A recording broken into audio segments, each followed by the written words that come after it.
Good morning. Welcome to New Day TV here in Kenya. It is the 21st of June 2024. And the last few days have been very interesting on the streets and also on the floor of the parliament. We have seen the finance bill being taken to the floor. We also saw the young Kenyans come out to, up in arms to say that reject the finance bill.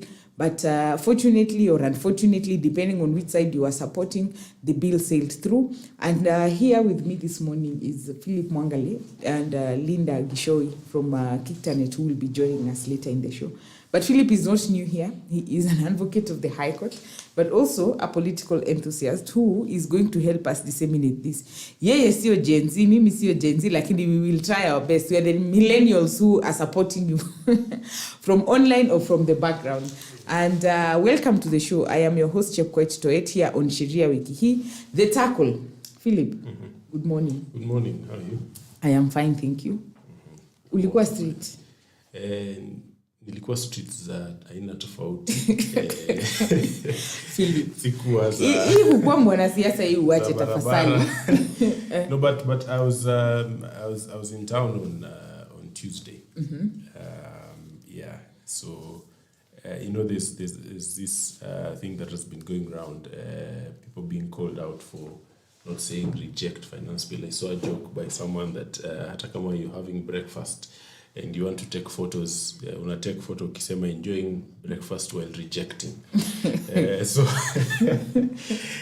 But for the record, we have been speaking about these issues for a while now. It is good that the youth are now coming in to say something about the state of affairs in this country. The political consciousness has gone up, and we have been calling for that youth, and for the record, youth begins at 18 and ends at 35. Kama umefika 35, umepita youth, you're just a younger person. Philip, are you trying to no, just say it with your chest, please? There are people who have been calling themselves youth, including some who are in parliament who youthful. They would call them youthful. They're just younger compared than, to the rest. Yeah, to the really older ones. But what is exciting is that there is an awakening in political consciousness among the youth, something that we have been calling for a long time.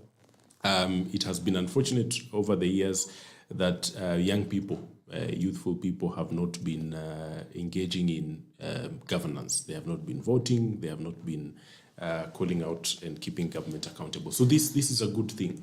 But I must also mention that it must be tempered in a way, because it is possible that we go overboard and then lose ourselves and lose the country while at it. But it's exciting that youth are coming out to call out government, call out parliament, on issues that they think are very dear to them. But we must also appreciate that most of it began with a lack of awareness. I mean, it was just, let's go. I'll be on the street. Pia mimi nimetokea, I'm also rejecting. But increasingly, as people are conversing, knowledge is being shared. I just hope that it's the right amount of knowledge that is being shared, because we are living in an infodemic.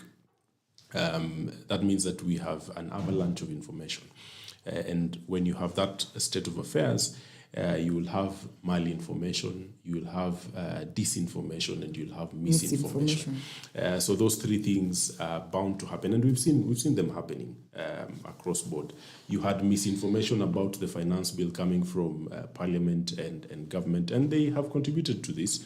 You had disinformation. I mean, the deliberate attempt to mislead the public. But there's also malinformation. You have the right information that is skewed a little. You have little information that does not really give you the big picture or the best picture about what you're talking about. So even as we engage government, and it's good that we're doing that, we must also endeavor to gather information, and good and accurate information about these issues. All right. Good and accurate information about these issues. Welcome this morning, Philip. Now, I would like us to look at the dailies this morning. And first of all, before we go into it, there's a young man who lost his life last night, Yes. and that is Rex Kanyike Masai. We would like to say from the tackle, may his soul rest in peace. And just like you have urged the young people, let us operate within the parameters that we are safe also, so that we don't lose lives. Because we saw the IG say that he has accepted or acknowledged the young people's request to go to the streets, to picket, to protest for their right. But my question has always been, the IG can say one thing, but what has Corporal Mwangale understood there at Central Police Station, because we saw the young people begin to just walk peacefully and with their whistles and, just chanting their songs here and there. But suddenly, the police were out with horses, and tear gas, and that water they spray from the truck. So I don't know where the breakdown of communication is, even within the National Police Service. First, it's unfortunate that we lost a life yesterday. Deeply, deeply unfortunate. And my hope is that the individual who pulled that trigger will be brought to book. And aside from the loss of life from Kanyeki being shot yesterday, there have been too many injuries since Tuesday. While we may only see a few things in the media, there are people who have been dealing with these injuries right from Tuesday. You have gunshot wounds. You have people who have injuries from tear gas canisters. Aside from the police officer, there are people, who have had injuries to the head, injuries to the ribs. There are people who have been hit with rubber bullets, and they have caused real damage. There are people who have been clobbered by the police.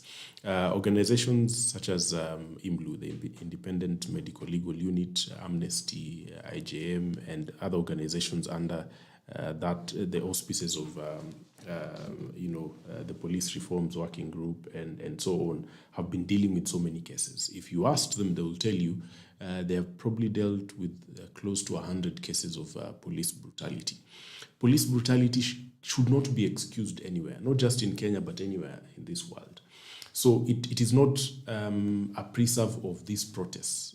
Police brutality and excessive use of force has been happening for a long time. Now, while the IG may give a statement that is shared with media houses and posted on Twitter and elsewhere, saying that he acknowledges Article 37 and the right to protest, I am worried about the command that he gives thereafter. Because while that is a statement that we receive, what is it he's telling his officers? What is it that goes down the command structure of the National Police Service? And I think we have seen, the result of that on the streets. A police officer will not just decide, or a group of them will not just decide to beat up protesters if they have not received orders. And those orders, unfortunately, are, extending beyond the Inspector General's office, and this is not just happening today, it has happened before. We have seen in the past orders coming from the Principal Secretary in charge of Ministry of Interior, the Cabinet Secretary himself. And in some instances in the past, it has come right from State House. And when we talk about State House, we're talking about the President. So it is possible that this is what is happening this time, where the police are told clamp down on protesters. It is unfortunate that the violence we are seeing is coming from the police officers. If this thing had no violence, if the police didn't do anything about it, if they provided protection to protesters on Tuesday, we would probably not have gotten here. This would have been peaceful. The young people would have come out on Tuesday. They would have sat around Parliament. After Parliament, whatever would have happened in Parliament would have happened, and MPs would have gone home. So if you aggravate circumstances by, agitating the youth more, you're bound to have catastrophic consequences. I have mentioned before that revolutions are not birthed by reason. They are not, orchestrated by people sitting down together and, chatting about the course of a country. Revolutions are birthed by collective exhaustion. They are sparked by collective outrage. And we are seeing collective exhaustion. We are seeing a collective outrage from the young people and the rest of the country. And if that outrage is sustained by political and police violence, then we are bound to head to a very difficult place. So my advice to the people who are in charge of the security of this country is let the youth and the citizens of this country air out their grievances peacefully. Let them protest, let them move around and say what they feel they need to say. But again, caution to the protesters. We must protest within the law. We must not be violent. We must, we saw an unfortunate, it was hilarious, but we laugh about it, but it shows us something about our culture. Two people stole the police horses. I don't know where those horses ended up. Philip, my question is even, hizi horses zimelishwa nini? Kwa nini? Because I'm assuming the young person who took it, allegedly, is someone who maybe lives in an apartment and not where there's grass. I don't know or what they are feeding on. I don't know what they are feeding. They the probably horse. might have gone up to their rural home, their Gichohi. With the horse. Maybe somebody lives in Muranga, kwao ni Muranga, kamua, hii horse Ni hapa tu. Yeah, but that goes to show us something. And we must look at, we've been calling, I don't like using the term Gen Z. Why? Because it is almost a dismissive term. Okay.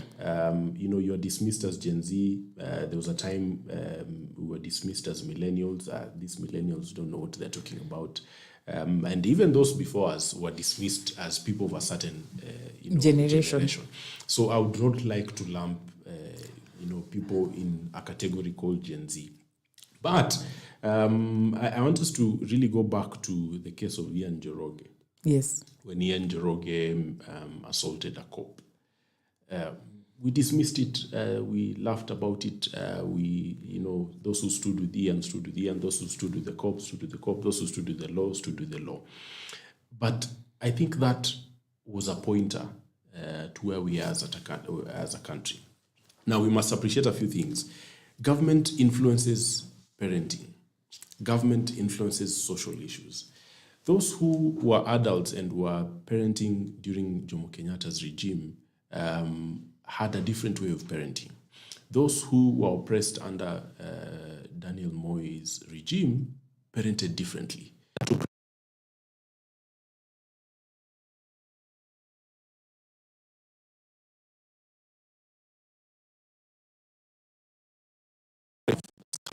From their parents, and they are doing life differently. Those who lived who are adults and political conscious in Moi's regime interacted with government differently from those who did Jomo Kenyatta.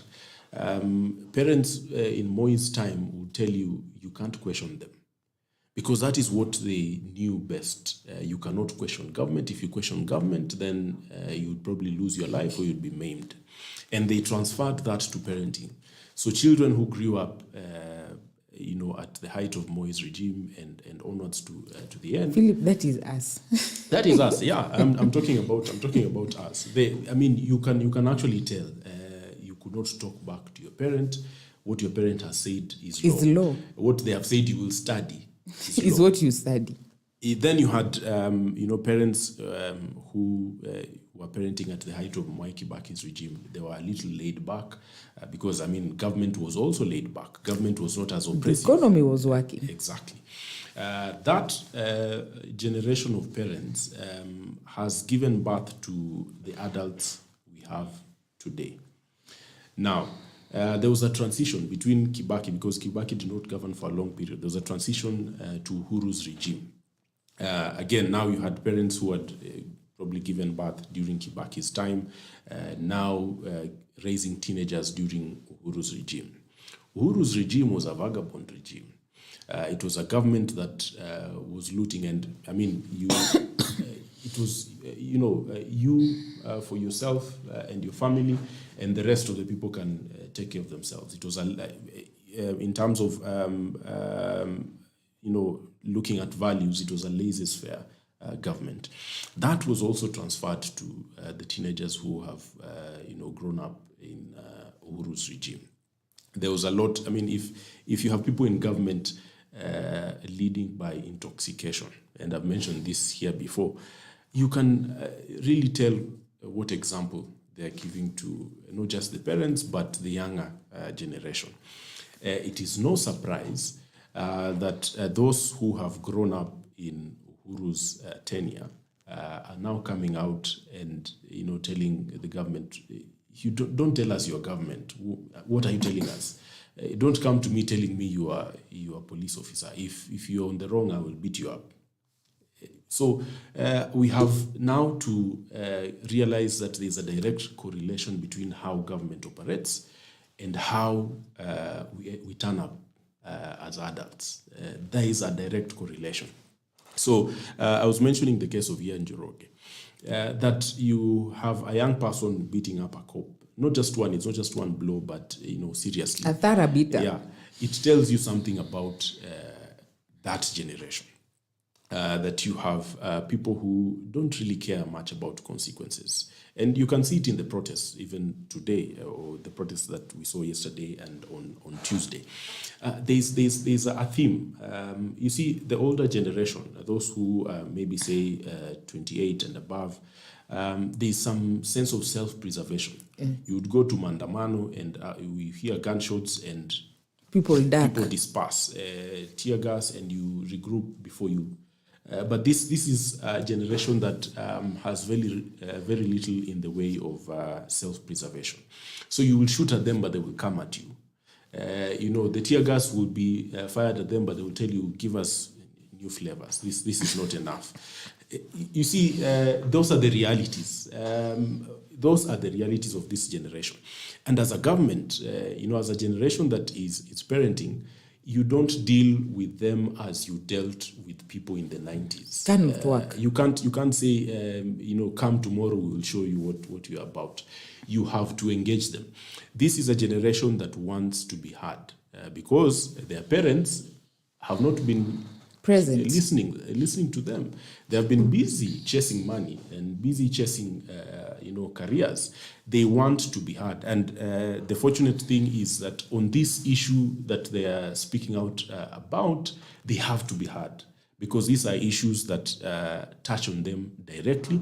They touch on their future. When we've been talking about government policy, government spending, corruption, we've been talking about, safeguarding this generation, the generation that we are calling Gen Zs, and those that will come after them.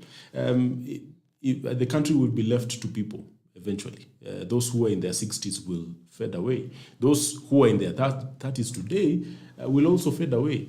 It is those who are 18 now, 20 now, that will be leading this country 10 years from now, or even sooner than that.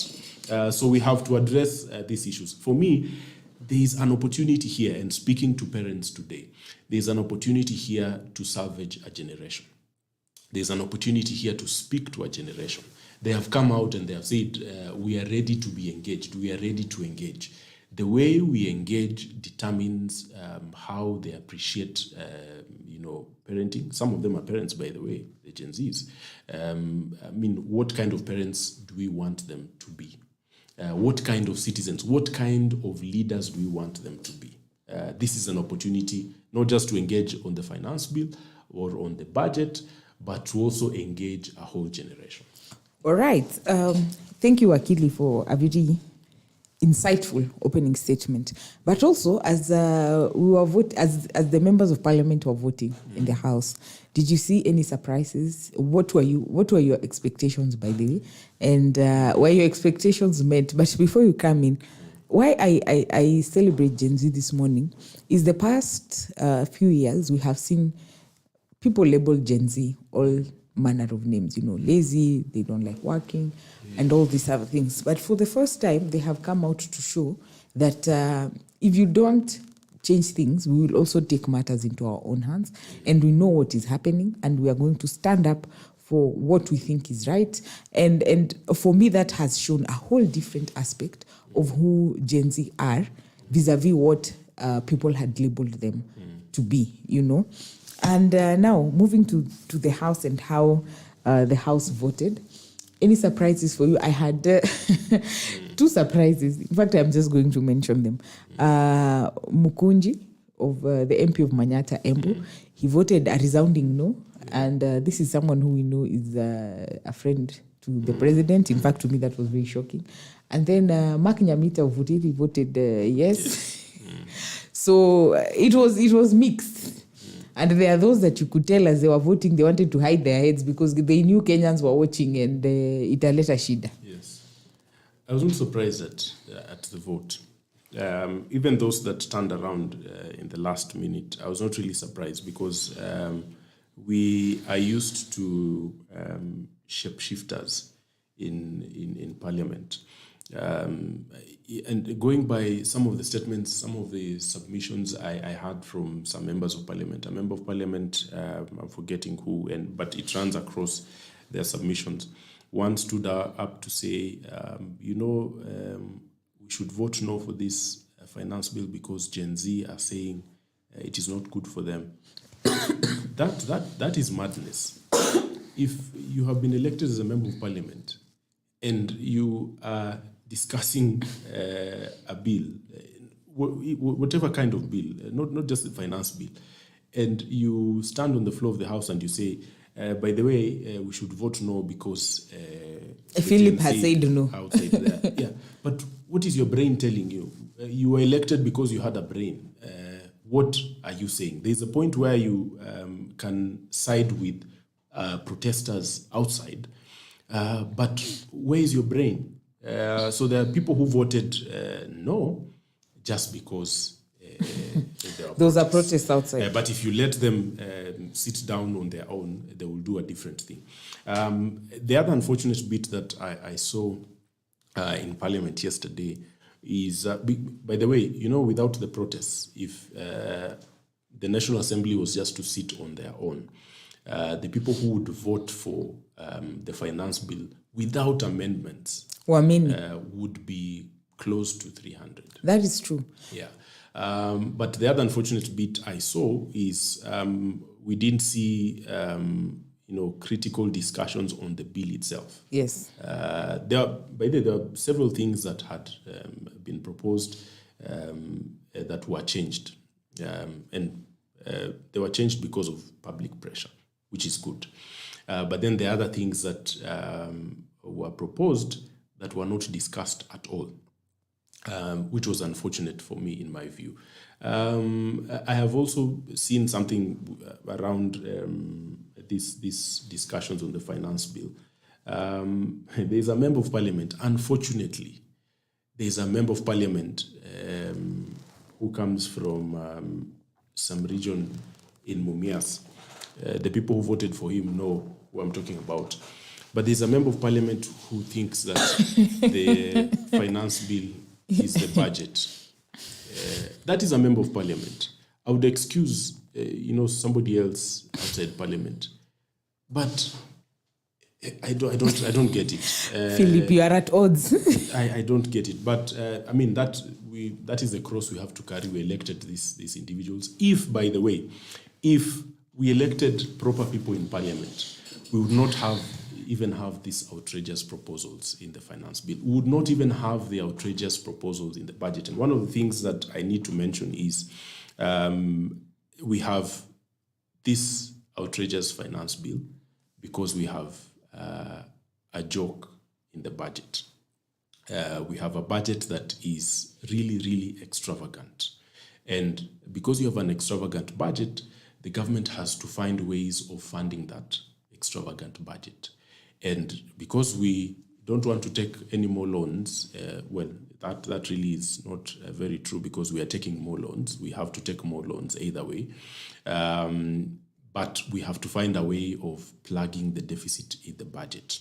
So that is a reality that we need to appreciate. So even if the 100 and something members of Parliament come out and tell us we voted with you, no, you have been operating on your own. That whole Parliament has been operating on its own.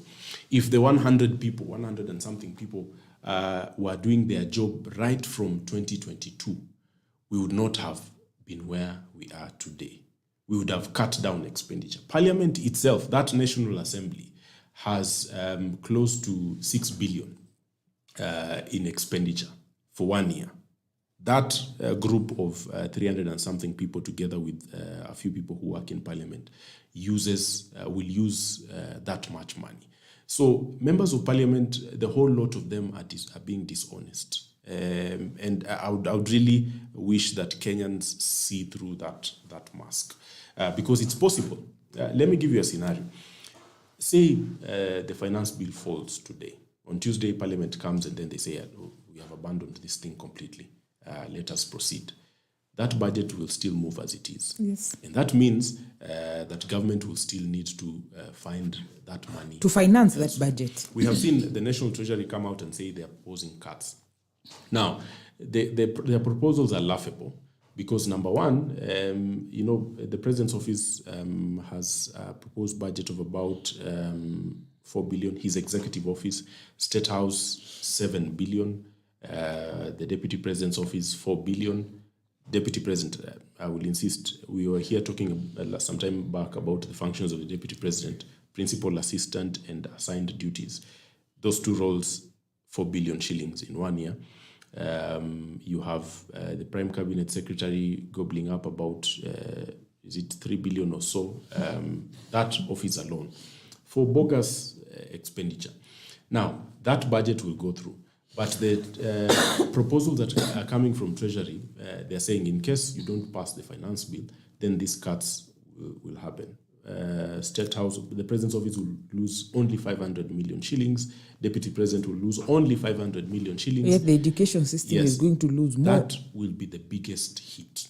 So the young people, those who are in high school, those who are in university, will be punished because, this expenditure will punish them even more. So that 300 billion shillings, if we have to cut expenditure, then Parliament should be the first institution to say we are cutting down our expenditure. But because we elected, let me not use the term I want to use, but because we did not elect the right people, they will not be fast. Say it with your chest, please. They will not be fast. I wanted to say we elected fools. I told somebody the other day that we elected fools in Parliament. They told me not to call anyone a fool. But I was just making an observation on their state of mind. But because we elected those kinds of people, they will not come out to cut expenditure. But I want to tell young people this, the Gen Zs protesting. As we are rejecting the finance bill, it would be better. This is my personal view. It would be better if we rejected Parliament. It would be better for this country if we rejected Parliament. Because those are the people that we have tasked with oversighting the executive. You could have, by the way, a rogue president. You could have a very bad president. But if you have a sane Parliament, that president will be kept in check. That is very true. And thank you for your comments, Wakili. Now, I felt like the side that was opposing were not prepared. Because when you look at the side that was proposing, they attempted to make some argument on why they were supporting the bill. But on the side of the opposition, there were very flimsy arguments that could not hold water. And so one wonders, as you are saying no, you are saying no to what? Did you not read the bill? Or is it that it is lack of preparation, There's that. But also... There's a section that came out to try and say that, the Gen Zs were out there making content, that all this that was, the pictures that we were seeing were AI generated, were downloaded. But our leaders are forgetting that some of the revolutions around the world, even in Burkina Faso, started just like this. Yes. Not to say that this is what the Gen Z want to do, to turn the country into anarchy. But sometimes when you dismiss a group of people who really, really want to be heard and they have valid reasons of why they're out in the streets, the consequences can be dire. Yeah, and it's the dismissive attitude also of our leaders that has brought us this far. Yeah. Because sometimes when Kenyans are raising issues, there's that dismissive attitude of almost utadu. Yeah, that's true. Unfortunately, the president has been leading in that arrogance. When he was elected, and we have seen him making speeches outside the country saying, we were not elected to be popular. We were elected to do the right thing. Now, if I don't have food, if I'm unemployed, if I'm struggling, if I am going through some kind of mental anguish or illness because of government policy, and you are out there telling me you did not elect me to be popular, you elected me to do the right thing. Well, that is a true statement. It should not come out of President William Ruto. I have mentioned before that a leader is a dealer in hope and reality, and that means that you present to the citizens the reality. And you present that reality in a way that wins their hearts over. You cannot campaign on the platform of change and saying you will uplift those who are struggling, you will uplift those of the lower cadres. And then when you get into office, you will say, we will do this whether you like it or not. It does not work that way. In principle, the things they've been saying are true things. If you say, we have to tighten our belts, those are true things. But if you say tighten our belts, and then you lead on extravagance, you lose the people. And this is not just happening in Nairobi. We have seen protests across the country. It tells you that people are tired. And people would have been tired whether it would be this regime of William Ruto or another regime if they were doing the same things the William Ruto government is doing. That arrogance. We have seen that arrogance spread out to members of parliament. I was looking at pictures the other day of some members of parliament from the Kenya Kwanza regime who were attending a football tournament somewhere. They arrived in a chopper with stacks of cash for the prize money. You can't tell people we have a problem in expenditure. We need to live within our means. When the people, they have elected to represent them are showing up in funerals with, 2 million shillings in cash. They are showing up to Harambes with 20 million. It can't work. Whether that money, was brought to them in a dream or not, it can't work. So that collective exhaustion, it is something that I will credit to the William Ruto government. But back to Parliament and the discussions and those who are saying no. It is a fact that most of these members of Parliament did not read the bill before it went for public participation and even after. We had some of them admit on video, hakuna haja ya kusoma hiyo finance bill. Even some of them who are on the yes side, they have not gone through it. So long as you have attended a meeting where they have told you this bill will be addressing local manufacturing, and then you go and regurgitate that you have been told. So there was, and that is a misfortune that I was speaking about, that we didn't interact with that bill as we ought to have. The same way we have not been interacting with other pieces of government policy and legislation. Right now, you have over 30 bills in Parliament, fresh bills, touching on very specific issues relating to this country. But you're not speaking about them. We'll only perhaps speak about them if Okiya Mtata or the Katiba Institute goes to court, seeking to have them declared unconstitutional, and then there will be an uproar. Members of Parliament themselves, if you just look at yesterday, after the discussions, there was something else on the order paper. Yes, and everyone walked out. And they walked out because that was not important to them. They had done their photo op, they had spoken, the videos were out, and that was enough for them.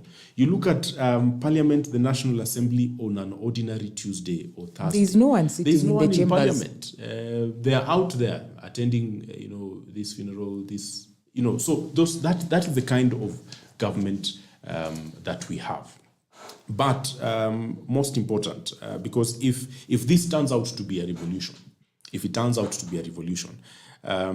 then we are in for very, very difficult days ahead, years ahead. Let me give you a few scenarios. So say the protests continue. Say William Ruto does not listen to the people, Parliament does not listen to the people, and the protests continue because they will gather momentum. This is not a group of young people that gets tired.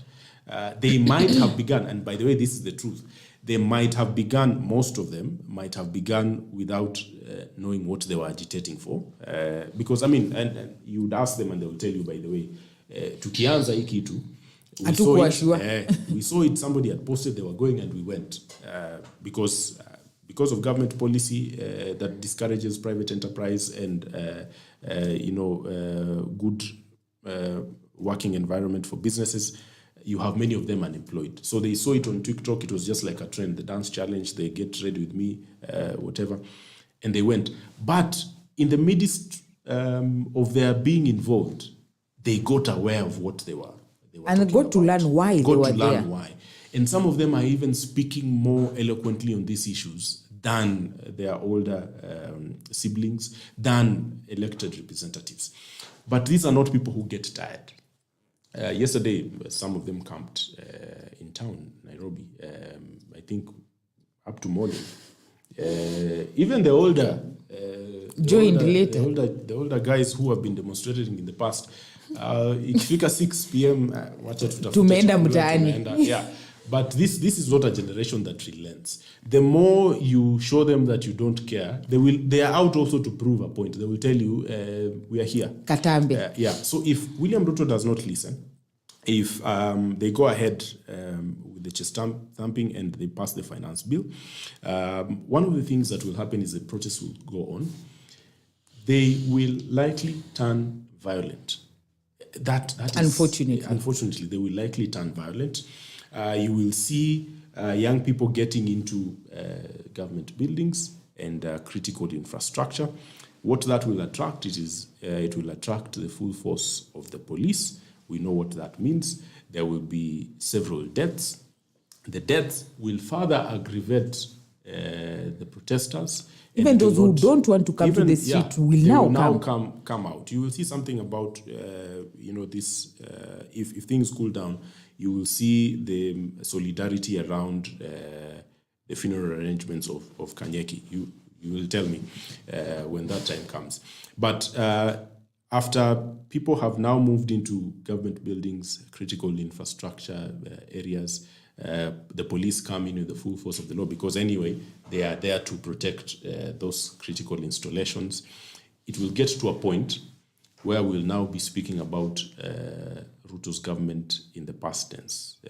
A few months from now, if that happens, we'll be saying, hey, this is the only president in these modern times who didn't finish the 5 years. That is a possibility. And when that happens, because this is a people-led process, you will not have anyone saying, okay, now we have dethroned this government, let us cool down, we are taking over power.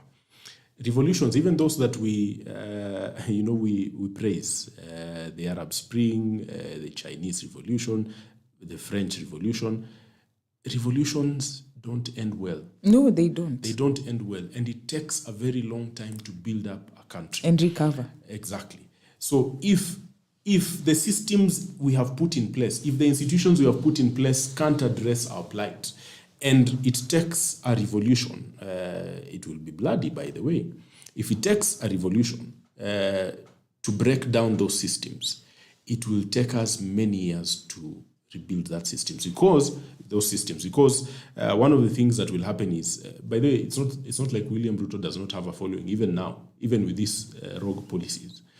He still has a following, and that following is still as interested in power as they are currently. So there will be a clash. And by the way, this is the other reality. As the reality on the ground is that a majority of the people are tired with this oppressive government policy. There is also a large number that is okay. So when these interests clash, you break down systems, you break down institutions, and it will take us a longer time to rebuild. That is the reality that we must face. So it will be in the best interest of this country that President William Ruto comes down from his high horse, and well, that if he comes down from his high horse, somebody else may make off with the horse, but he should he should come down. Nobody is safe. And one of the things that, again, this is another reality that we need to discuss as Kenyans. Uhuru and Ruto looted in their first term and second term. That is a reality. They went for massive infrastructure projects that they shouldn't have gone for. We got into debt, a massive debt. Unfortunately for us, these debts were maturing almost at the same time. The interests on the debts were too high. That is a reality. We have to pay those debts either way. Whether we go into a revolution or not, our debtors will wait. Wametungoja tu. Watangoja seme malizaneni na pesa yetu tunataka. Tutakujia pesa zetu. So we were mentioning, even as we were getting into 2022, we kept mentioning that we needed to make serious decisions about our expenditure. We needed, by the way, there's no doubt that there will be a tightening of belts. That there's no doubt whether the revolution comes or not, there will have to be a tightening of belts somewhere. But we have been, those of us who have been speaking to power have been saying this can be done progressively. Even with taxation, you can tax progressively. There is no point of dropping a hammer on people's heads when they're already kneeling. You can actually tighten belts progressively, but the tightening must begin at the top. As you lift the bottom, if it is bottom up, the top must be doing something. The tightening must begin from the top. So yes, we'll reject the finance bill. Yes, we will say no to these oppressive policies, but we must be ready. That is a reality. It is not sweet, but we must be ready to take cuts. If, for example, we cut down the bloated government, people will lose jobs. That is a reality, because some people occupying offices they should not occupy. Some parastatals will have to be closed down. Those will be job losses. Those people who are losing jobs have children. Those children will feel the pain because those jobs will be, it's not like we're telling people you have 5 years to get out of office. They will be immediate. So there are people who will feel pain. But the point is, for this government, make sure that it is as fewer are people feeling the pinch as possible. All right. Thank you, Philip, for that. Just a quick skim through of our dailies this morning. And the Daily Nation has the headline of a youth revolt, and it has pictures of the youth who were on the street, but also it tells us how our MPs voted. That is 204 votes for yes and 115 votes against the finance bill. And that has brought some uproar on our social media. And guys are calling them traitors. Their numbers again have been put, juxtaposed against their names and their vote. In fact, I was just asking myself last night as I was going through X, and I saw the names, how they voted, and the phone numbers. And I say there must be a very efficient call center somewhere, or someone who is overworking, that as soon as they were voting, they were also placing their phone number against the vote, and the name. But that goes to show you, when people come together for whatever cause, whether good or bad, there's always, where there's a will, there's a way. And the Standard says, Ruto, you betrayed us. So again, a picture of the young people with their placards. And the placards, Philip, were very interesting. The kind of messaging that were on the placards are not the kind of messages that sisi tumekuwa tukipeleka kwa street. Those of us who've been on the streets protesting, and I have been there a couple of times for various reasons, I think it was just a time for us to take a back seat and learn from the youngins on how things are done. But for me, the one thing that I took home was the messaging of the placards. The young people were not taking any hostages. Hey, Philip, the kind of messages that were there. I've seen them. Well, unfortunately, some of them, some of those messages are representation of where we are as a generation, the things we think about. You've mentioned the numbers that have been posted, and if you go through the threads of somebody has posted a number of a member of parliament, and you read through the comments, unfortunately, most of those comments border on, a threat of sexual violence. The number of a female member of parliament is posted, and there's in the comments there are people who, are promising to visit, and visit sexual violence on that individual. That is unfortunate. The reason why you would have the number of a member of parliament is so that you speak to them, not threaten them. not threaten them. But unfortunately, you see, these things take a life of their own. When you have people who are angry, they are agitated. Of course, the madness we have in parliament stems from society. Whatever generation, whether it is the boomers, millennials, Gen Xers, Gen X, Gen Z, there is madness everywhere. So it's not like madness is a preserve of William Ruto's generation, or madness is everywhere. So even with Gen Z, you have mad people there. My hope and plea to the Gen Z is that we can police ourselves. So while we know what we are fighting for, if you encounter, just the way in the protests, you had instances where somebody was snatching a phone, and then they were apprehended by members of the public and handed over to the police. Even online, we can do that policing. If there are people who would come out and they are threatening sexual violence on people, that is something that we have to speak out against, because it's still an ill. The same ill that we are speaking about. We cannot commit another ill as we are trying to fight another. We cannot do that, So we really have to do that policing ourselves. There was a question on the sharing of the numbers of members of parliament. We should have contacts of our representatives. Elsewhere, representatives are very accessible. You walk into their office, make an appointment to walk into their office. In some places, you just walk into the office and queue there until you're attended to. Here, members of parliament especially have placed themselves in a lofty position. They're in their big vehicles. Traffic is cleared out for them. They only interact with Mwananchi when they're asking for votes. They're asking for votes. And even then, they're on podiums and on top of vehicles. So that has to change. And it is good that now we are being shown that it is possible to access members of parliament. What I do not agree with is dragging in the families. Yes, I saw that. Yeah, of public officials or even police officers. While the police officers are guilty of brutality, it is immoral.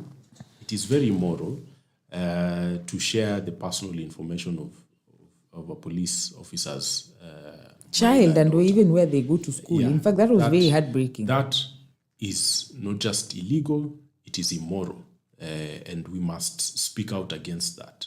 And my plea to our younger siblings is this: that it is possible to be wrong.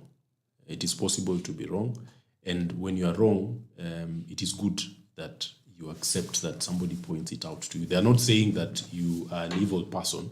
They're just pointing out something wrong that you did. So even in the midst of us being politically conscious and engaging government, if a wrong is pointed out, it's not that somebody who is pointing out that wrong now supports the finance bill or supports William Ruto's government. It's just that they are pointing out an issue that is wrong. So that is something that I would really plead with us.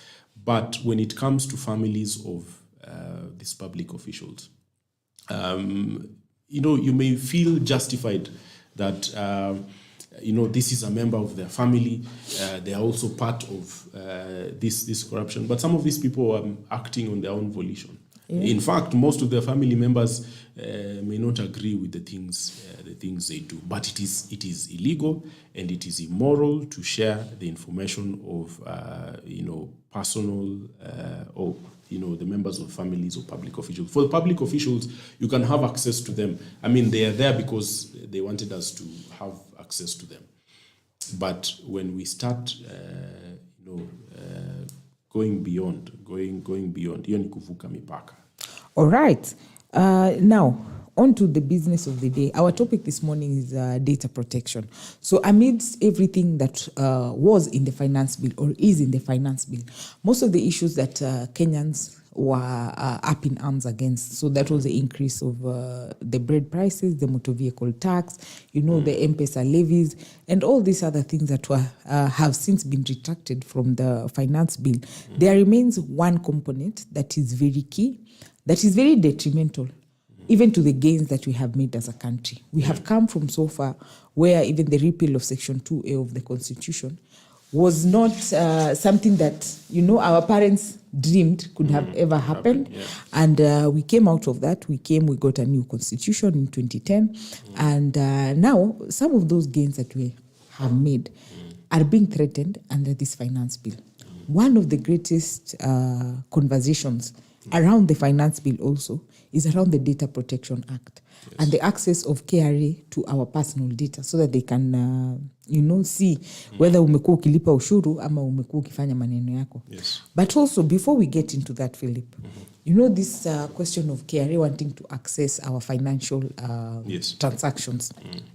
I have been asking the question of the person who is a messenger, for example, in this office of ours, and I am sent to always, load money, send to whoever, pay whatever, do that. Yes. Even these same members of parliament, their personal assistants are the ones who make the transactions for them. Yeah.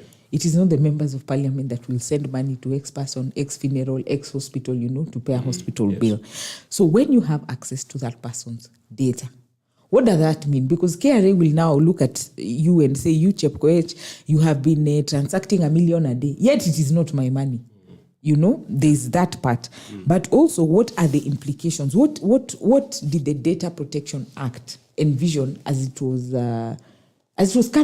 is in the Constitution? Yes. But I would first like to take us through the stages of lawmaking. So there's the first reading of the bill, then there's the second reading, that is where we were yesterday. Yes. And then there's the committee stage, that is where the bill is going next. And then there's the report stage, and then the third stage, and then it goes to the presidential assent. Once it is assented by the president, then it becomes law. So now, as you're coming in to tell us what the Data Protection Act is, you can also maybe enlighten us on this stage, the next stage of the committee stage. What happens and how far are we with this bill? Can we salvage it? Am I all is lost? You've rightly, outlined the stages of legislation. Unfortunately, that has been lost over time. Some people yesterday were talking about that bill having passed. In my view, it hasn't yet passed. But even before, there's a critical component there that actually gave birth to now this protest. That is public participation. So you have a bill that has gone through the readings, public participation, and then it is deliberated upon and passed in Parliament. But that bit of public participation was introduced to the 2010 Constitution. Yeah. So now increasingly, every bill has to have public participation. The good thing with the finance bill is that you had people appearing before the finance committee, giving their views, sending memoranda. One of the things that is important to note, because yesterday after the second reading, and what precipitates a second reading is if there is a division. So after the second reading, it goes to the committee of the whole house. Now, with the committee of the whole house, that gives a window for any amendments to be made. And by yesterday, 1 p.m., all amendments to that bill, amendments whether coming from private members or still members of the National Assembly, from the committee, would be made. So we wait to see what amendments those will be. That will come to the committee of the whole house. And then now the committee will deliberate on the amendments and decide whether those amendments, now the finance bill as amended will proceed. that is where the bill is at as at now.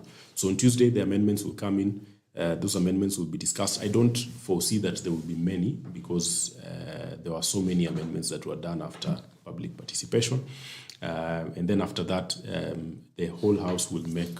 Now it is the whole House that is now the committee sitting, to discuss the amendments. Previously, it was the Finance Committee. I'm breaking down in simpler terms.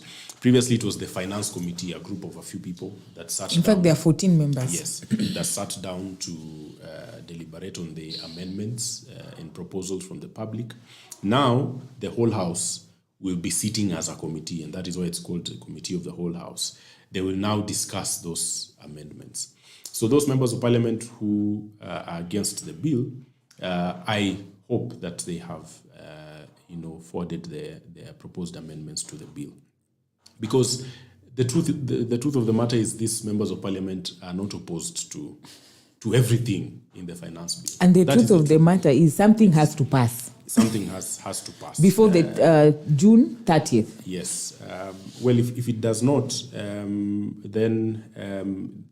by the way, Parliament can amend the budget, can amend the estimates, but I'll get to that.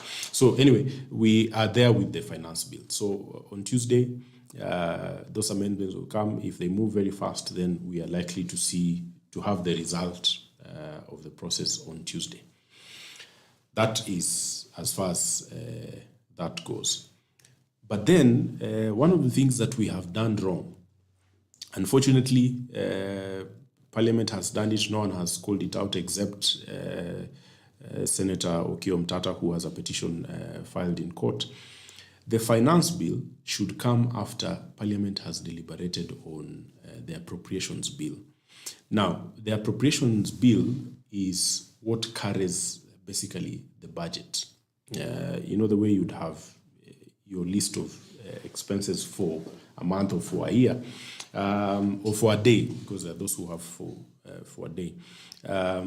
How that budget gets into Parliament, it is through the appropriations bill. The National Treasury proposes that this is the amount. They have collected budgets from across departments, across ministries, across institutions. Now, those budgets are presented before Parliament through the appropriations bill. Ideally, from a common sense perspective, you discuss how you are going to raise money based on a budget. So if Parliament has not yet discussed the appropriations bill, then there would have been no point in discussing how they are going to raise additional revenue. So we turned things upside down. So Parliament should have discussed the appropriations bill, and then the bill informs why you need more money. Was that a deliberate thing? As to whether it was deliberate or not, I do not know. But what I know is we have been seeing the executive controlling Parliament. So while parliamentarians should have stuck to processes and procedures, there was a drive from Treasury and the executive to prove fast to the IMF and the World Bank that we can raise this money. So they were rushing to beat their own deadline to prove that they have an ability.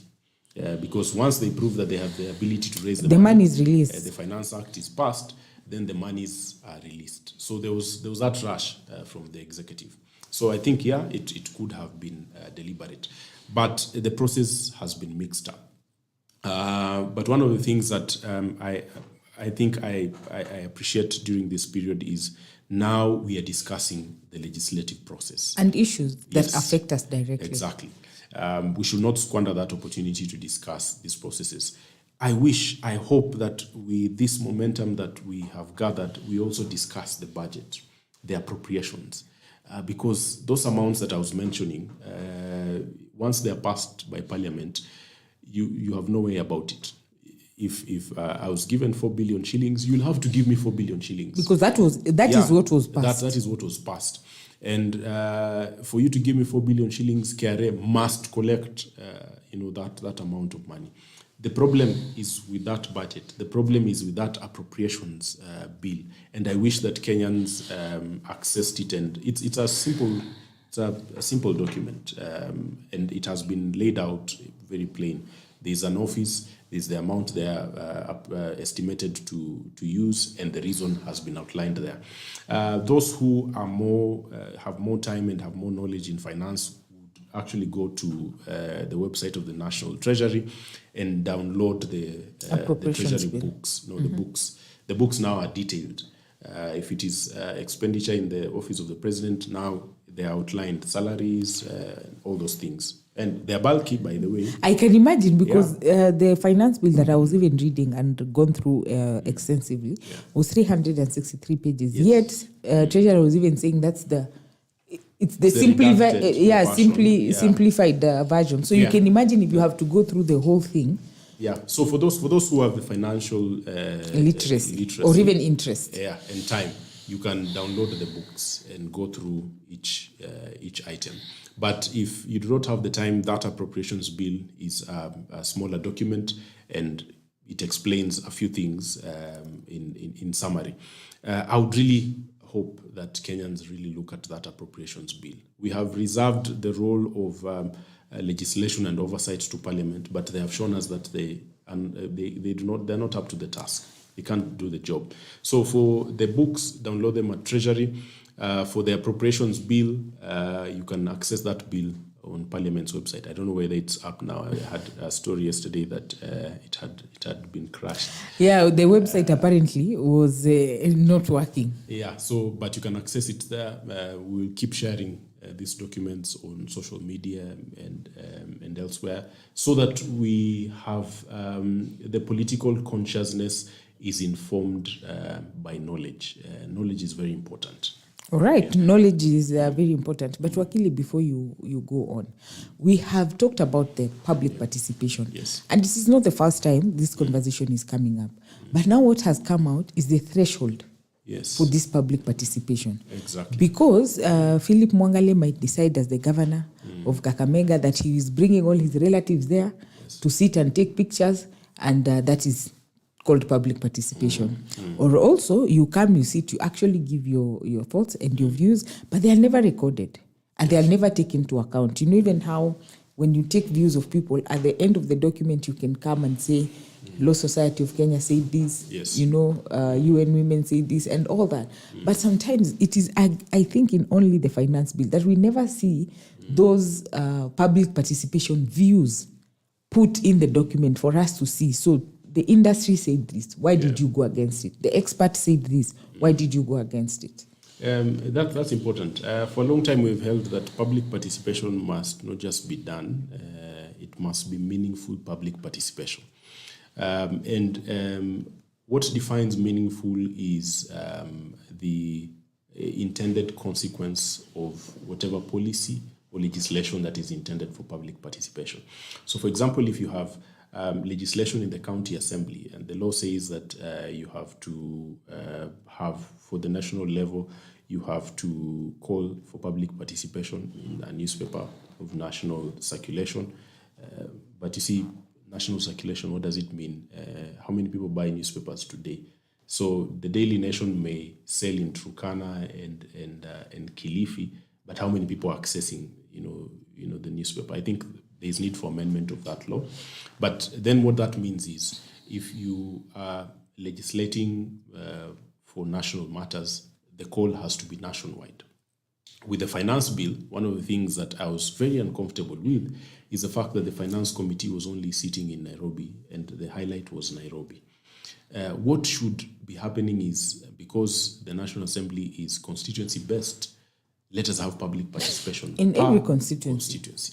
That is what should have happened. If it is a bill that touches on counties, let the participation be county-wide, even at county assembly level. And I would wish that we transfer this political consciousness even to the counties. Let us also place heat on our governors, because they are looting. Virtually all county governments are legislated corruption. The county assemblies are quiet. As we point, our guns at Parliament, let us also remember that we have county assemblies. But public participation must be adequate and meaningful. Now, for the finance bill, because of the coverage, because of the outrage, we saw now the committee, if you compare it with what happened in the past, the report of the finance committee was very detailed. They listed everyone who had participated, and this time they listed their contribution almost verbatim. That was good. And it is for the first time. Yes, that was very good. In fact, the committee's report was more of those public proposals than what the committee actually thought, but it was important. Now, one of the things I must mention is if you look at the report of the finance committee, which even most parliamentarians didn't look at or they didn't listen to, they actually factored in public pressure and the outcry that had come. We were talking about the KRA and data protection. One of the recommendations of the committee was that that proposal to have KRA snoop on every transaction without a court order be deleted.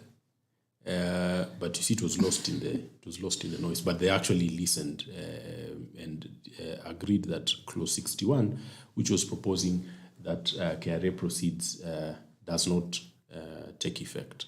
Their rider was that the exemptions under Section 51 of the Data Protection Act, be used, because it is not that the state can never gain access to your personal information. There are instances where the sharing of personal information is actually allowed. Like which instance? So let me now that you're talking about KRA, if KRA suspects that you have a business and you're under declaring your income, or you are evading tax in some manner. Say, for example, let me give an example of a member of parliament who donates 10 million shillings today, donates 20 tomorrow. Yeah. And the only income they're declaring is their salary in parliament, or maybe 100,000 shillings from an M-Pesa shop somewhere. That would attract suspicion from KRA. They would then need to get a court order allowing them to now dig into the financials of that individual. What the law does not countenance is a scenario where an official at KRA decides huyu amefile nil returns. Now, let us ask Safaricom to give us the M-Pesa statements. That the law does not countenance. But in the case where it is necessary that further information about an individual or a business is required, it happens. It's not just a principle of Kenya, it happens elsewhere. But it happens with an order of court. The other day, the DPP had published the names of individuals and businesses who have been evading tax, and now they were up for prosecution. In those instances, KRA had to get an order of court to access their bank accounts, to access their M-Pesa statements and whatnot. Now, when it comes to financial data, one of the things that has been happening under the radar, it's illegal, but we have been allowing it to happen. For example, if somebody, most of the cases you see cases for obtaining by false pretense. Somebody has taken you to the police saying, I gave you money, I gave you 100,000, you have not, done what the money was supposed to do. There are some rogue police officers who would then decide that they are going to dig up your M-Pesa statement, just like that. That is illegal. That should not happen. That is illegal. So there are exemptions to the sharing. When you're talking about sharing of personal data, whether it is by government agencies or by individuals, there are exemptions, and those exemptions were captured in the committee, the finance committee, not because they wanted to do that, but because there was public pressure. Those who submitted proposals actually said you cannot do this. One of the unintended consequences of KRA just walking into my M-Pesa statements or my bank account statements or asking for that statement from the bank without an order is now you would be asking people not to evade the financial institutions. So people will start keeping money, because the fact that an amount is coming into my M-Pesa does not mean it's income. Most of us have transactional bank accounts or transactional, M-Pesa and money mobile banking accounts. So if KRA walked into my M-Pesa and saw 100,000 today, yet I have filed nil returns, and they decide that they are, giving me a fine. They're asking me to pay a fine. Yet I have not been asked, why that 100,000 came into to my explain, bank account. Yeah. So, but gladly, that exemption exists in the law. All right. So what are some of the concerns that are being raised by stakeholders? And I know maybe LSK is one of the stakeholders amongst other Kenyans, especially in regards to the potential breach of the Data Protection Act by the provisions of the finance bill. Yes. Now, you've mentioned LSK. Now, advocates have a special relationship with their clients. If you are going to an advocate and you have sensitive, it does not even need to be sensitive. Whatever information you share with your advocate is privileged information. That means that your advocate cannot divulge that information anywhere unless they have been ordered by court in special circumstances. Not any court order warrants an advocate to divulge information. But then what has been really an issue is advocate-client accounts. So this is what happens with an advocate-client account. So if, say, you are buying land, land is valued at 5 million shillings, and that money is being exchanged between your advocate. So as a purchaser, you have the 5 million shillings that you have entrusted with your advocate.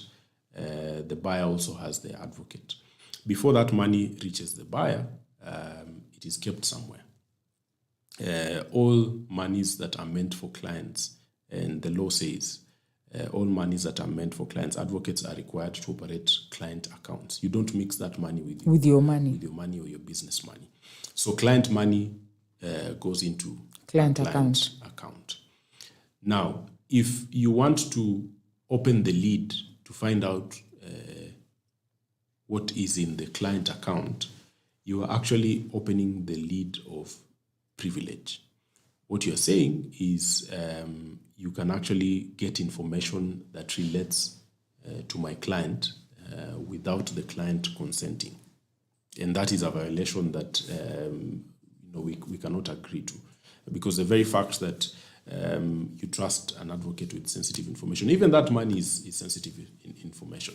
So if you suspect, for example, and one of the arguments that has come from the law enforcement agencies, including KRA, is that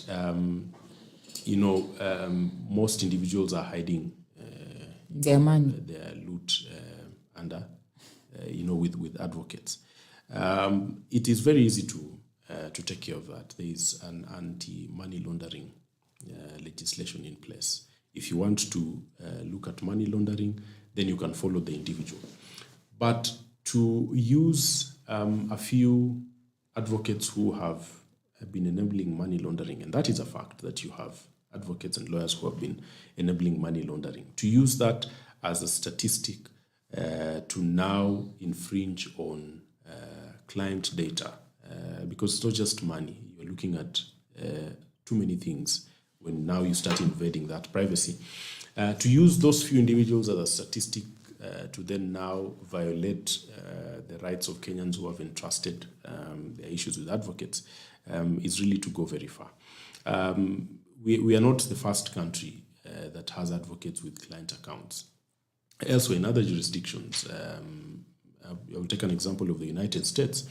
You have the tax agency. IRS. Yes, that works with the different bars of different states.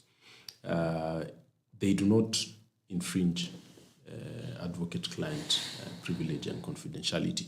They do not invade advocate-client accounts. What they do is they go for individuals. If you suspect an individual is guilty of money laundering, you go for the individual. You do not go for the advocate who has in their client account information and monies and data that relates to so many other clients, because you do not open for one person. Yes, it's not a Philip Mwangale client account, it's an advocate client account. So any client that you have, any client, the monies go to that client account. Otherwise it would be chaotic. You'd have 1,000 bank accounts. So that is really very important to notice. But we must also be very true to ourselves that there are individuals who, again, the madness we are talking about in society, you have a few mad people. Every market had a mad person. So you have a few people who have taken advantage and they have enabled corruption and money laundering. If I were to be asked how corruption could be fought, it could be fought well on many fronts, but one of the groups of people that could help fight corruption is the Law Society of Kenya. The reality is that there are few individuals. When you look at these governors who are looting, their money is moving somehow. But again, I must also laud the law enforcement agencies. They have apprehended some people, some law firms that have been rogue. They have been brought to book. But then we can't use that loophole to then mess up the whole system. All right. Thank you for that clarification. And Philip, how can lawmakers then ensure that the finance bill promotes economic goals without compromising the rights of citizens to privacy and data protection? Now, you see, you can have a finance bill, and we have mentioned that the finance bill just is a government's proposal on how they are going to raise money to finance the budget. Money to finance additional funds to finance the budget. Now, you can actually raise more money without violating people's rights. You can actually raise more money without violating my right to privacy. How? Number one, KRA can, and this has happened in other jurisdictions, the requirement to pay tax, it is a civic duty, because we are beneficiaries of government. We are beneficiaries of certain, civic benefits that we get out of government. So that requirement is a civic requirement. It's a civic duty to pay tax because you benefit from a road that was constructed by some monies. You benefit from all these things. So what KRA has been missing is the people. Over time, those who have been paying taxes largely is your salaried, so pay tax, pay, and across school, we were told pay. If you ask somebody what pay is, whether you're employed or not, they will tell you it's pay as you earn. But there is tax beyond pay. So I may be running an individual enterprise, a sole proprietorship, a business, and I may not be paying myself in a salary, but I'm getting some income from that business.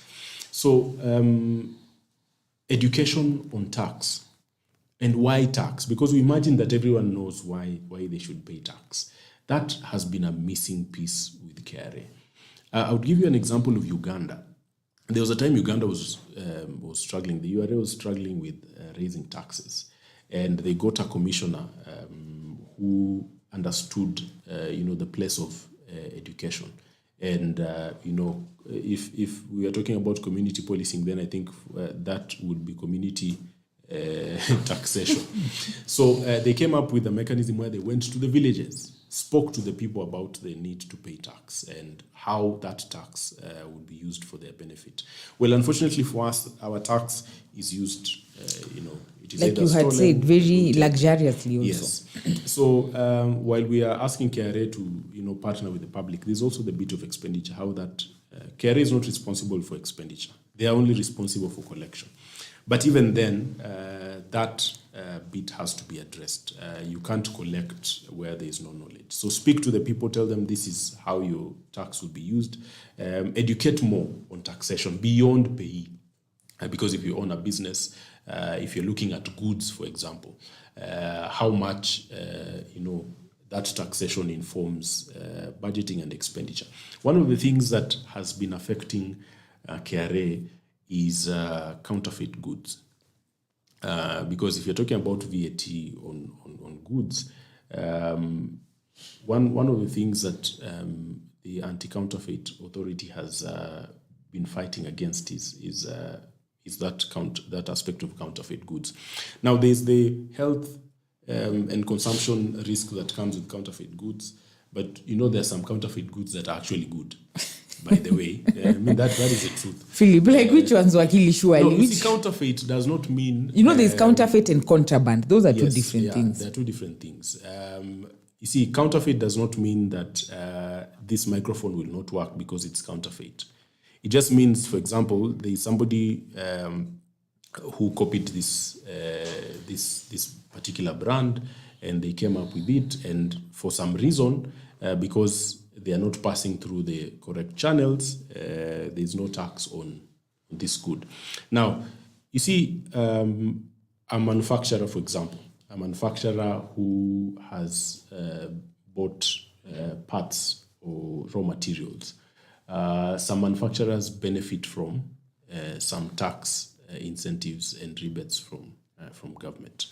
So, for example, if a manufacturer is importing some raw materials that are zero rated, they're almost importing them free, not free, but they have bought them, but there's nothing attached to that.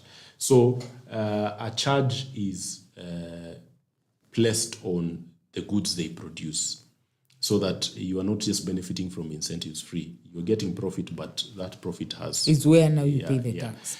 So if we also had KRA, partnering with the Anti-Counterfeit Authority, I think we will do a little more. So the issue is on how collection is done. It is not that you need to milk more. Taxation should not be milking.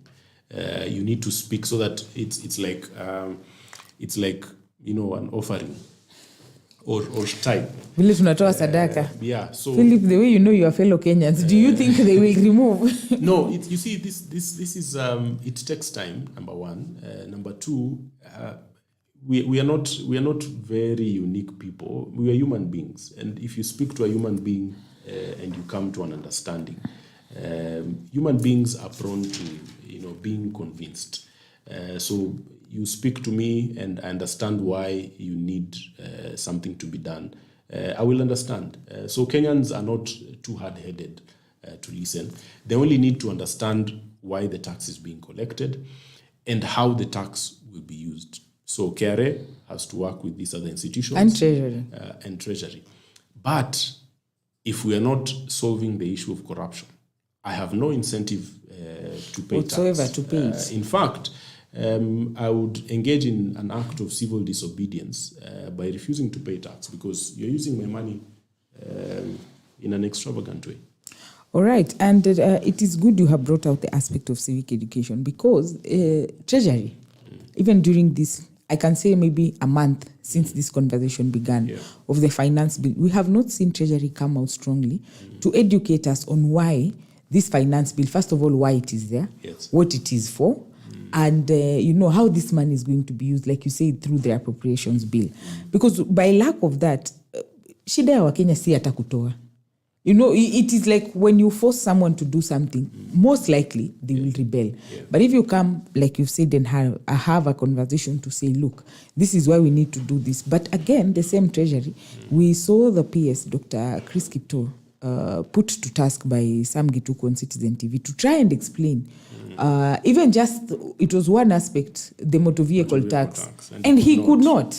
You know, what does that also say about Treasury? Do they understand some of these policies that they are putting forward? Do they understand some of the implications of these policies that they are putting forward? Are they in touch with the ground and the people to understand that when you do some of these things, what are the effects, what are the implications on the daily lives of Kenyans? Because the uproar, again, can be misconstrued to think that it is just young people who have nothing to do and so they are on the street. No, there are implications to some of these things. Yeah. The digital marketplace tax, you know, will affect content creation, not just what you create, but what you share.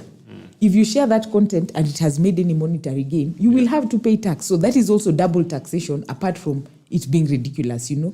So it is also important for Treasury to come out and explain some of these processes. But I want to remind our fellow Kenyans that the process of the budget will begin 2 months from now, after the reading of this budget and it has been adopted. In August, we will start again the cycle. And I think that is where we should start as Kenyans. That wakianza, tunaanza now. You know, because sometimes we come too late into the process that we are almost like salvaging, trying to salvage what happened so many months ago, and there's really nothing that can be done at that point.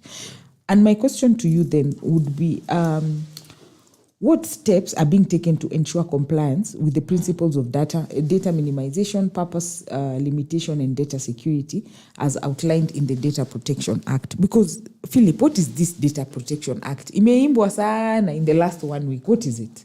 Well, the Data Protection Act has not been around for a long time.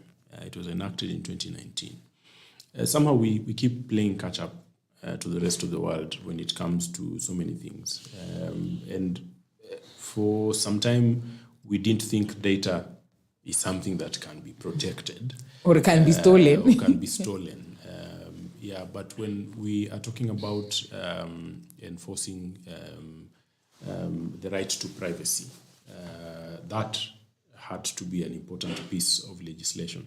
I mean, there was a scattered provision here and there that protected privacy, but we had to have a piece of legislation that really thought about data in the way data has, modernized. And the way things have evolved. Has evolved.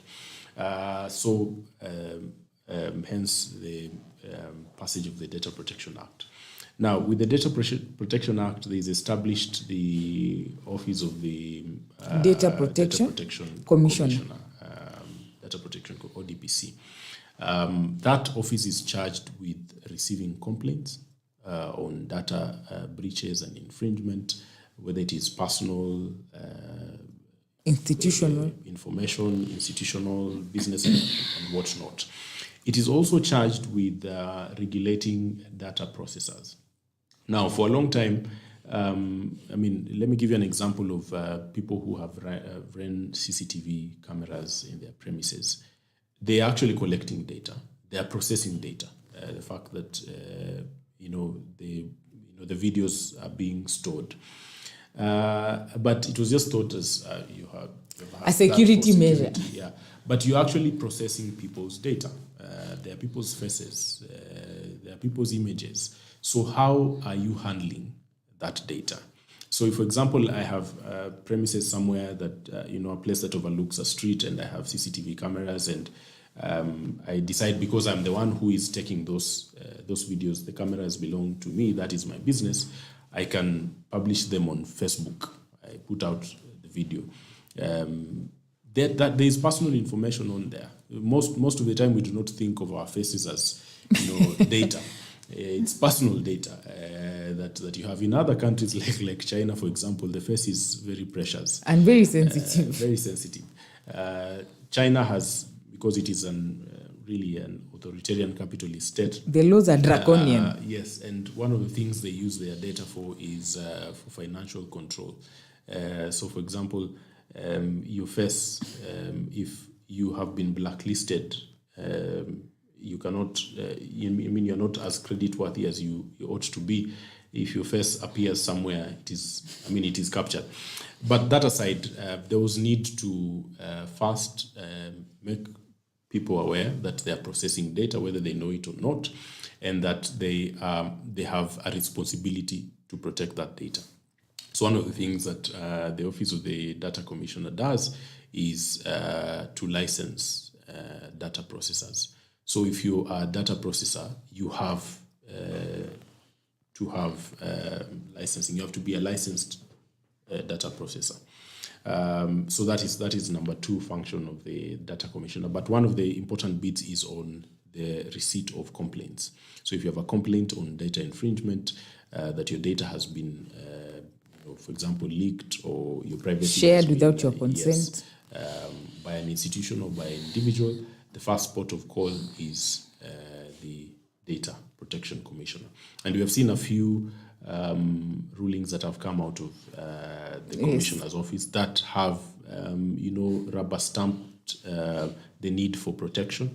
And in some instances where somebody has claimed that, data has been, their data has been breached when it had not been breached, they have also come out strongly to restate the position. I remember there was a case where a law firm had claimed that a former employee had shared personal data and whatnot. The commissioner stood with that former employee because they had not shared any personal data. So Kenyans need to know that there is such an office. They have an online platform where you can lodge your complaints. You can actually lodge your complaint on their website. There's a form, there's a digital form that you can actually fill with your complaint with specifics. And I have seen a quick turnaround time. In terms of dispensing justice? Yes, in terms of rulings, in terms of acting on complaints. So, and now tying that down to the, alleged infringement of data or personal information that we have seen online. There's a gentleman who was arrested. I'm hoping that he's not charged because I do not see the charge. And one of the complainant was a nominated Senator Gloria Oroba, who claimed that her personal number had been shared. It turns out that she had also shared the personal number herself. Somewhere else. But even then, she is an elected representative who should have their contacts in the public. One of the things that could be very strange or very interesting actually to discuss is whether an MP who has put out, who has a formal and official email and phone number, should have their personal number out in the public when there is an official number that is meant for the Member of Parliament. That would be an interesting discussion. Philip, what you are doing is called opening the Pandora's box. No, but I mean, we'll discuss it. Some of these issues are good because they help us, tie the knots on certain things. And also protect ourselves, even in this fight, for example, that we are having online, for the young people and the liberation of whatever it is that they are fighting for. It is important that they know some of these laws, just for their own protection. So as you're ukiweka kwa Mariamu for being found on the street, at least Philip akuja kukufungua una kesi ingine ya, breach of privacy. And thank you very much, Philip. But also, going forward, what are you hoping to see? What are your predictions? What are you thinking in terms of this finance bill? Has the noise just ended yesterday on the street, or will we see the pressure, will we see the citizens keep putting pressure on the committee as well as the National Assembly in whole to ensure that some of these things that they want to pass will not pass?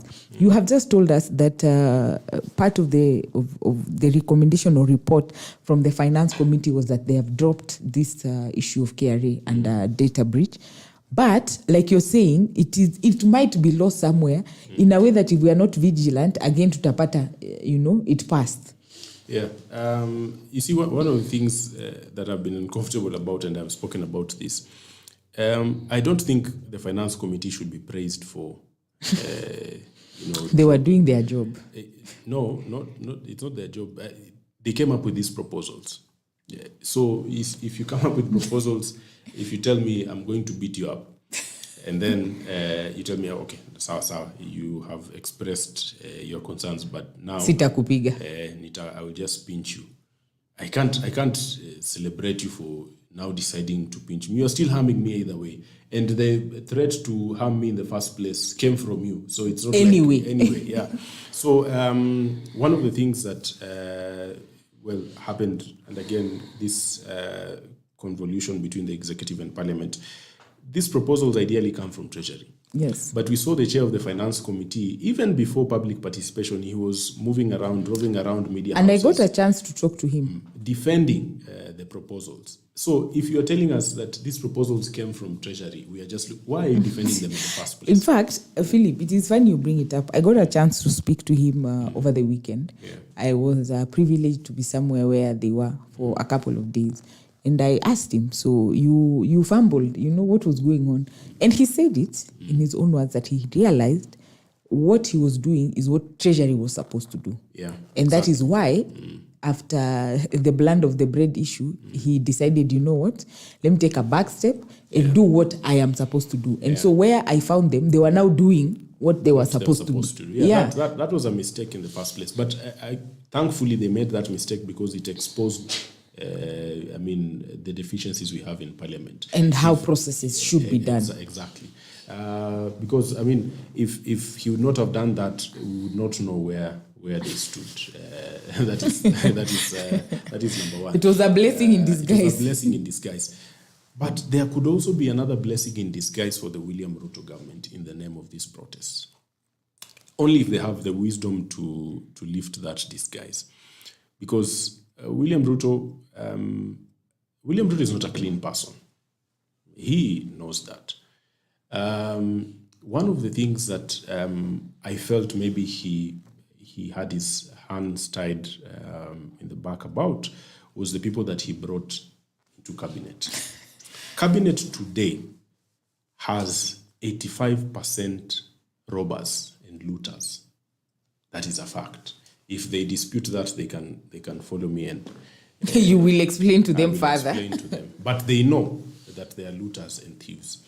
The other percentage is composed of unscrupulous businessmen, people who are out to make money at any cost. Whether that, there's a thin line between being a looter and an unscrupulous business, doing business with government when you're in cabinet. This could be an opportunity for William Ruto to reinvent himself. He could be like one of these shape-shifting politicians we know who, two of them have been governors in this country. They are known murderers, drug dealers, but they shape-shift. Somehow. This could be a blessing for William Ruto, that he now has an opportunity to reshuffle his cabinet and drop off people that he will then say have been the corrupt people in his government. And no one, by the way, will come after him. Right now, the protests across the country are not tribal. No. So for example, if he drops Mithika Linturi, which he should, if Meru people come out and say, oh, this is our son, and they will mostly be the older people. The young people will deal with them. Yeah, we'll deal with them. This could be a chance for William Ruto to do that. If he does not do that within the coming few days, if he maintains the status quo, the Gen Zs will be back on Tuesday. By the way, they have nothing else. They are with you on this. Umesema wanaenda na wewe hapa kwa hapa. It's just that maybe it's the weekend. They might maybe get something else to do But on Tuesday, best believe they will be there. In fact, I don't know whether some of them have gone back today. But it's possible that this could continue on until Tuesday and then Thursday next week. So this could be a chance for William Ruto to make things right. And if, because I know there are people close to him that listen, that watch and who are watching. Please tell the president, if he does not make things right, it will be a very short term for him.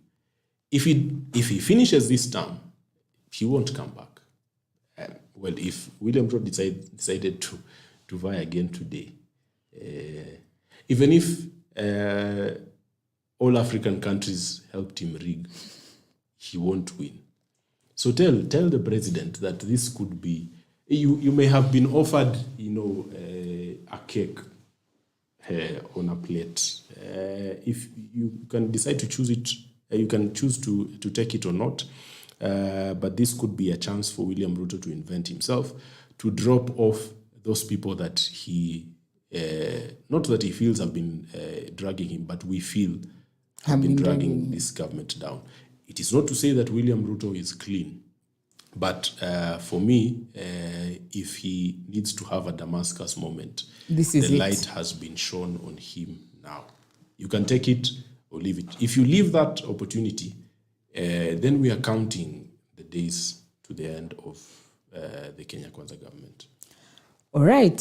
Philip does not mince his words, and he has come prepared. He has talked to us about the Data Protection Act, on why we should be aware on it, on what are the provisions, also how it protects us, and how we ensure that we also do not breach it.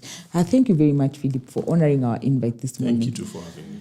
As usual, watu wa wisdom nikina Philip. And Philip, I will keep challenging you every time I see you. I will vie. That you have to be, you have to sit in that National Assembly. Please, we have to send our best brains there. Otherwise, mimi sijui tunafanya nini. I will. And Gen Z, this is among our best brains huku kwa millennials. We are praying and imploring on you that you propel him to the August House. Because if we have such people there speaking for our, our needs, speaking about legal issues, legislating how it should be done, representing and oversighting the government, then we will be headed in the right direction. But all hope is not lost, because we have seen the young people come out, and it is now up to us to also join in the call and to support whenever and wherever we can, to ensure that their voices are heard and that whatever they need is also done.